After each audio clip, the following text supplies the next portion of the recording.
Agarose gel electrophoresis part 2.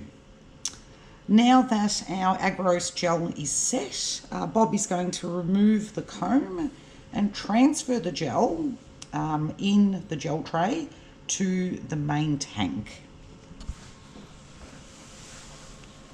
So what we do is we take the comb out.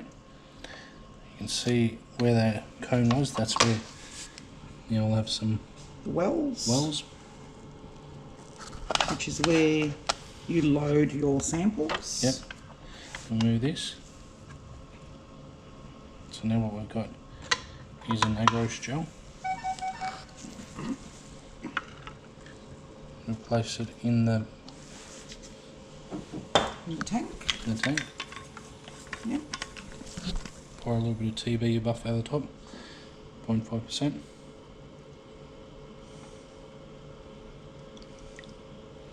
Now you know when there's enough TB buffer, it's when all the wells are actually submerged or got liquid in them with the TB buffer.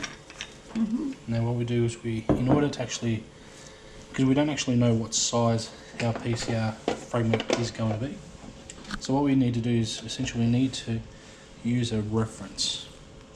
Okay, and this is what's known as a hyperladder. So we actually add hyperladder. Which hyperladder is it? This is known as hyperladder 1. Actually, okay. Yep. You can actually look online, and they'll actually tell you. Yeah, that looks a lot much, doesn't it? Only want. I apologise. So you only need to add 5 microlitres.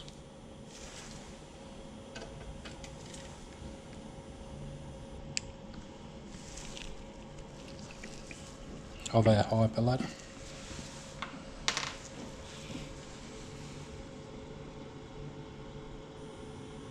You can actually see that now, where our first well, has a hyperladder 1, and that's where our sample has been. So that's going to act as our reference for our PCR products. Any bands that we see, we can use that hyperladder 1 as a reference point to determine the approximate size of the PCR product. Okay? So here we go. Our PCR sample number 1. And very carefully we load our PCR sample. So we actually need to record or keep a record of what we actually load in each well. So for example, if well number 1 was our hyperladder number 1, well number 2 is our PCR sample number 1, and well 3 is our PCR sample of PCR number 2.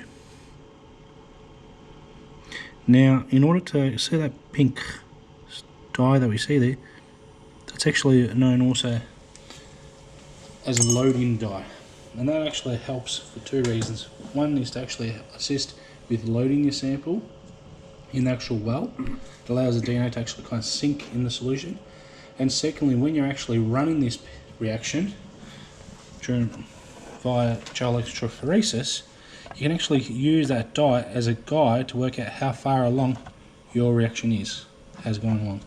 So now we put that in. We're using about 30 milliamps, and now we go to start. Press start or run. You can actually see the bubbles forming at the top here, and what that does is it creates an electrical current to actually force or push our DNA sample through the agarose gel, or in this case our PCR products in wells 2 and 3, as well as our hyperladder 1. We're actually pushing those samples through the gel through the agarose gel. Okay, so that means that the samples, any samples that are loaded in these wells, will actually move in this direction. Yes. In this direction through the actual pores in the agarose gel. Yes, and the higher the agarose concentration, the smaller the pores. So what you do is you'd use a higher concentrated concentration of agarose for smaller fragments. Okay, in this case we're just using a generic 1.5%. Okay. Thank you, Bob. Thank you, Barry.